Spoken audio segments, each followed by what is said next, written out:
খোঁজো বলে যেখান থেকে দাম দিচ্ছেন না, সেই আগামী দিনে সেটাই হবে বাংলাদেশের সাংবাদিকতা।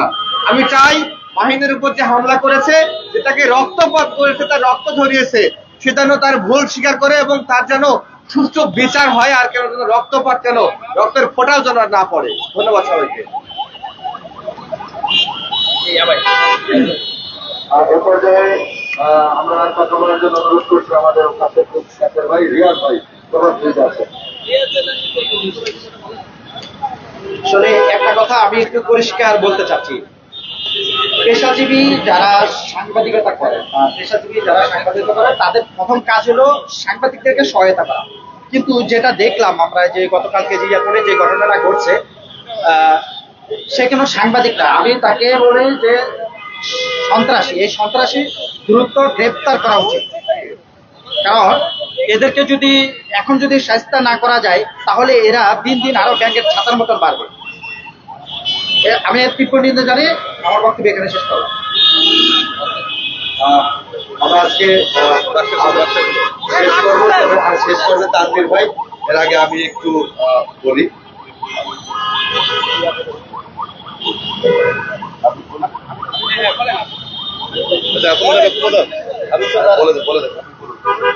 এ পর্যায়ে আমি কথা বলবো। আমার আগে আমি আমাদের আর এক ভাই কালবেলা হাবিবকে কিছু বলার জন্য অনুরোধ করছি। আসসালামু আলাইকুম, আমি আসাম হাবিব।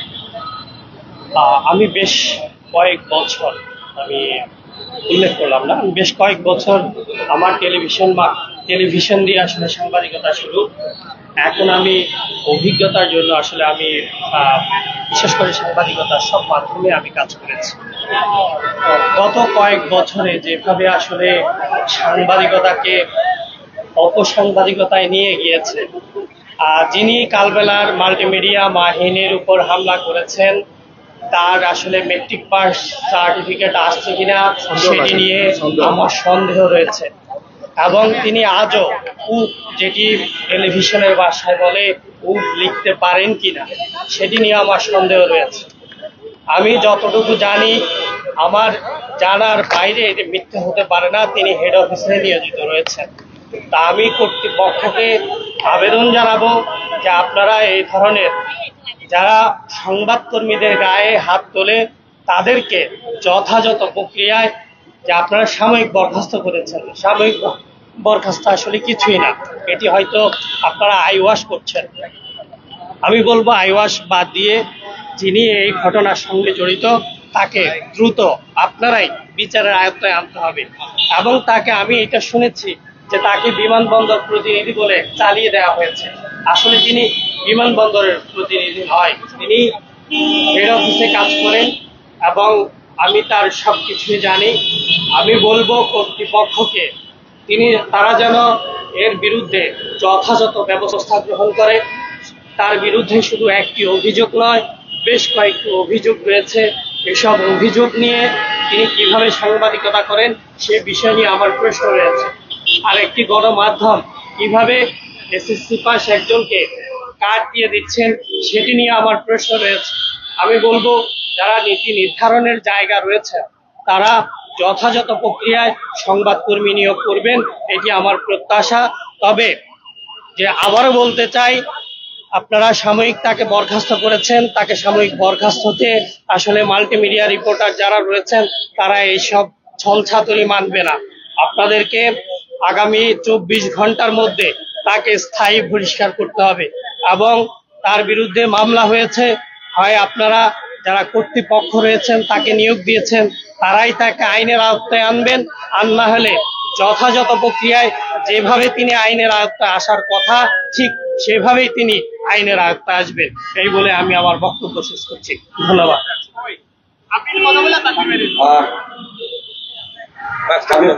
ধন্যবাদ। আমরা যারা এখানে দাঁড়িয়েছি কয়েকটি পয়েন্ট বলি। আহত হয়েছে আমাদের সহকর্মী, তার বিষয়ে কথা সবাই বলছে। একটা জিনিস আপনারা দেখেন, এখানে যদি পরিবারে আসতো মাল্টিমিডিয়ার কয়েকশো মোবাইল আমরা দেখতে পেতাম।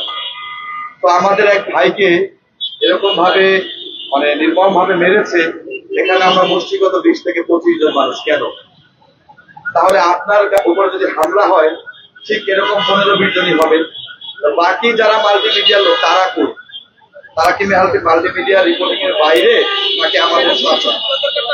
এটা কিন্তু একটা বিষয় থাকে যে আমাদের এক ভাইয়ের উপর হামলা হয়েছে এভাবে গতকালকে, যে হামলাটা আমরা মাত্র এখানে 20-25 জন মানুষ, অথচ 11:30টায় সমন্বয়কের ব্রিফ আছে, সেখানে 100 মোবাইল দেখতে পাবো, 100 মোবাইল দেখতে পাবো। তার মানে আমাদের ইউনিটি নাই। আজকে কালকে কালবেলার এক সাংবাদিকের উপর এক গণমাধ্যম কর্মী হামলা করেছে, আগামীকাল আপনার উপরে করবে, এরপর আমার উপরেও করতে পারে। তার মানে আমাদের ইউনিটি নাই। আগে হচ্ছে আমাদের নিজেদের শক্ত হতে হবে, আমাদের নিজেদের সেফ থাকতে হবে, আমাদের ইউনিটি থাকতে হবে যে আমার ভাইয়ের উপরে হামলা হয়েছে। আমার কালকে যেমন কালবেলার আকরাম যে এই মাহিনের জন্য দৌড়াদৌড়ি করেছে, মামলা করেছে, হসপিটালে গিয়েছে, আপনার জন্য কে যাবে? এটা কি আপনি ভাবেন আপনার হাউজের কেউ যাবে আপনার জন্য? সো আমাদের এই ইউনিটিটা নেই। আমরা হামলা হয় কালকে পর্যন্ত, আজকে আমরা শেষ করে দিব, আমাদের মধ্যে কোনো ইউনিটি থাকবে না। যদি আমরা শক্ত ইউনিটি না করতে পারি, এরকম হামলা আমাদের গণমাধ্যম কর্মীদের উপর হবে, আর আমরা প্রথম দিনেই যা বলার বলে যাব, এরপরে এ নিয়ে আর কিচ্ছু হবে না। তার সবচেয়ে আগে দরকার আমাদের ইউনিটি।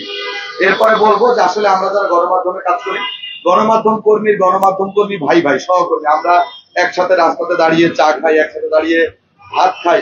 তো আমাদের উপরে আমাদের এক ভাই হামলা করেছে, আমি বোধগম্য নয় যে আসলে উনি নিজে কি গণমাধ্যম কর্মী বা ওনাকে নিয়ে আমার প্রশ্ন আছে, ওনার হাউস নিয়ে কোনো প্রশ্ন নাই, যে ওনার মধ্যে এই গণমাধ্যম কর্মীদের যে উদারতা, যে ভালোবাসা, এটা আছে কিনা।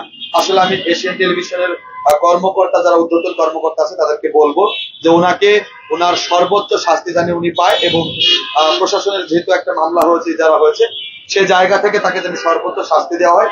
আমরা সর্বোচ্চ শাস্তি কামনা করব।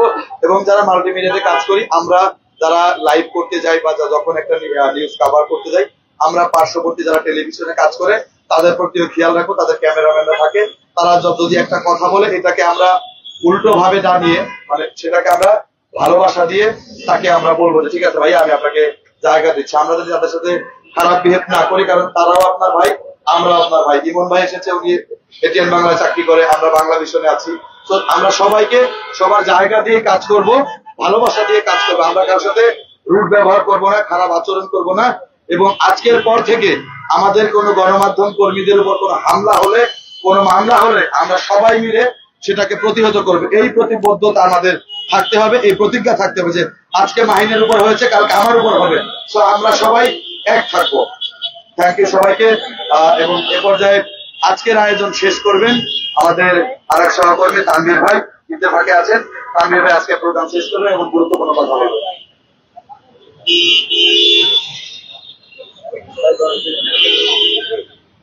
আসসালামু আলাইকুম প্রিয় সহকর্মীবৃন্দ, আমরা আসলে আজকে এখানে দাঁড়িয়েছি অত্যন্ত ভারাক্রান্ত হৃদয় নিয়ে। কারণ আমাদের এক সহকর্মী, আমার এক ভাই, যার সঙ্গে আমি প্রতিদিন বিভিন্ন অ্যাসাইনমেন্টে দেখা হয়, তার আজকে বিচারের দাবিতে, তার উপরে হামলার প্রতিবাদ জানাতে আমরা আজকে এখানে দাঁড়াতে হয়েছে। এর চেয়ে দুঃখজনক এবং লজ্জাজনক বিষয় আর নাই। কেননা এই হামলাটা যদি অন্য কোনো প্রতিপক্ষের কাছ থেকে আসতো, তাইলে বিষয়টা মানা যেত। আমারই আরেক সহকর্মী ভাই তার কাছ থেকে এই ধরনের একটা হামলা শিকার হবে, সেটা আসলে কখনো গ্রহণযোগ্য না। আর এশিয়ান টিভির এই যে কার্ডদারি যারা সন্ত্রাসী কার্যক্রম করে, তাদের আসলে এখন পর্যন্ত রুখে দাঁড়ানোর জন্য আমাদের সময় এসেছে। আমরা এশিয়ান টিভি কর্তৃপক্ষের কাছে বিনীত অনুরোধ করব, আমাদের মতো যারা সংবাদকর্মী আছেন, তারাই আপনার প্রতিষ্ঠানে কাজ করে, এখানে আপনি কোয়ালিটি মেনটেন করে এবং যারা শিক্ষিত, মার্জিত এবং সাংবাদিকতার নীতি নৈতিকতা জানে, তাদেরকে নিয়োগ দেন। এ ধরনের সন্ত্রাসীদের নিয়োগ দিয়েন না। এটা আপনাদের কাছে আমাদের বিনীত অনুরোধ থাকবে। একই সঙ্গে আমরা আরেকটা বিষয় উল্লেখ করতে চাই, গতকাল যখন আমাদের সহকর্মী মাহিনের উপরে হামলা হয়, আমরা বেশ কয়েকজন তার পরিচয় জানার জন্য আমরা সেখানে যোগাযোগ করি। তখন আমাদেরকে কয়েকজন বড় ভাই বলে, সে ডিআরইউ রিপোর্টার, সে অনেক পাওয়ারফুল, সে অনেক বিএমপি বিট করে। তো বিএমপি বিট করলে কি দেশ কিনে নিয়েছে? আমার প্রশ্ন রাখতো সবার কাছে। ডিআরইউতে সদস্য হলে কি ডিআরইউ কি তাকে লাইসেন্স দিয়ে দিয়েছে যে আপনি যেখানে খুশি সেখানে হামলা করবেন, মামলা করবেন, আপনি সন্ত্রাসী কার্যক্রম করবেন, আপনার সহকর্মীর উপর হামলা করবেন? ডিআরইউ কর্তৃপক্ষ কি সেটা দিয়েছে? আমি ডিআরইউর কাছে সেই প্রশ্নটা রাখতে চাই।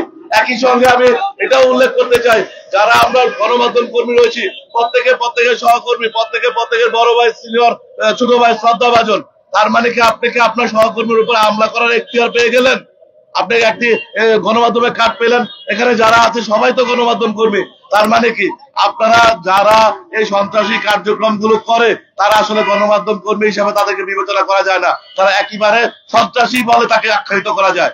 তো আমরা ডিআরইউ, ডিওজি, প্রেস ক্লাব সহ আমাদের যারা মাদার কোম্পানি রয়েছেন, গুরুজন রয়েছেন, যারা আমাদের শ্রদ্ধাভাজন রয়েছেন, তাদের কাছে বিনীত অনুরোধ করবো, আপনারা সিনিয়ররা আমাদেরকে যা শিক্ষা দিবেন আমরা কিন্তু তাই শিখবো। আপনারা যদি আমাদেরকে এই ধরনের সদস্যপদ করার মাধ্যমে যদি একটা ব্যক্তিকে সন্ত্রাসী হিসেবে কার্যক্রম করার জন্য অনুমতি দেন, তাহলে এর চেয়ে দুঃখজনক গণমাধ্যমের জন্য আর কিছু হতে পারে না। এবং যারা গণমাধ্যমের মালিক পক্ষধর আছেন, আমরা তাদের কাছে অনুরোধ করব, আমরাই কিন্তু আপনাদের প্রতিষ্ঠানে কাজ করি, আপনাদের প্রতিষ্ঠানের আমাদের উপরে ভিত্তি করে কিন্তু আপনাদের টিআরপি, বিজ্ঞাপন থেকে শুরু করে সবকিছু চলে। তো অর্থাৎ আপনারা আমাদের নিরাপত্তার বিষয়গুলো বিবেচনা করবেন এবং একই সাথে সাথে আপনারা যারা রয়েছেন, আমাদের সহকর্মীরা যারা কাজ করেন, তাদেরকে যেন যোগ্যতা সম্পন্ন জায়গায় মানদণ্ডটা বিচার বিশ্লেষণ করে যারা শিক্ষিত, মার্জিত এবং সাংবাদিকতা বুঝে তাদেরকে আপনারা নিয়োগ দিবেন। অযথা আন্ডার ম্যাট্রিক মানুষকে নিয়োগ দিয়ে একই জায়গায় 4 জন প্রতিনিধিকে নিয়োগ দিয়ে আপনারা এখানে কুলঙ্কিত করবেন না এই পেশাটাকে, এই গণমাধ্যম সেক্টরটাকে। গতকাল আমরা খোঁজ নিয়ে দেখেছি এশিয়ান টিভির বিমানবন্দরে নাকি 6 জন প্রতিনিধি। আমি জানি না আর কোন প্রতিষ্ঠানে এরকম আছে কিনা, একই জায়গায় 5 জন 6 জন কার্ডধারী প্রতিনিধি দিয়ে যাদেরকে আসলে এই চাঁদাবাজি এবং সন্ত্রাসী কার্যক্রমের ক্ষেত্রে উৎসাহিত করে। এইভাবে আমরা গণমাধ্যম যারা কর্তৃপক্ষ রয়েছেন, চ্যানেল এবং পত্রিকার মালিক যারা রয়েছেন, তাদের প্রতি আমাদের দৃষ্টি আকর্ষণ করছি, বিনীত অনুরোধ জানাচ্ছি, আমরাই আপনাদের প্রতিষ্ঠানে কাজ করি, আমরা চাই আপনাদের প্রতিষ্ঠানের সুনাম অক্ষুণ্ণ থাকুক এবং এই ধরনের সন্ত্রাসী কার্যক্রম যাতে না করতে পারে সে বিষয়ে আপনারা প্রশাসনিকভাবে দৃষ্টিগোচর করবেন। এবং একই সাথে আমরা আমার ভাই যে মাহিনের উপরে হামলা হয়েছে, যে ব্যক্তি হামলা করেছেন তার সর্বোচ্চ শাস্তি দাবি করছি এবং তাকে স্থায়ীভাবে বহিষ্কারের জন্য অনুরোধ জানাচ্ছি এশিয়ান টিভির প্রতি। সেই বলে আমি আমার আজকের এই বক্তব্য সমাপ্ত করছি। সবাইকে ধন্যবাদ, অসংখ্য ধন্যবাদ যারা এখানে উপস্থিত রয়েছেন। এবং একই সঙ্গে আমরা আজকের এই মানববন্ধনের মাধ্যমে আমাদের যে বার্তা রয়েছে সেই বার্তাটা স্পষ্ট করছি এবং এইখানে যারা উপস্থিত হয়েছে সকলকে আন্তরিকভাবে ধন্যবাদ এবং কৃতজ্ঞতা জানিয়ে আজকের মধ্যে এখানে মানববন্ধনটা আমরা সমাপ্ত ঘোষণা করছি।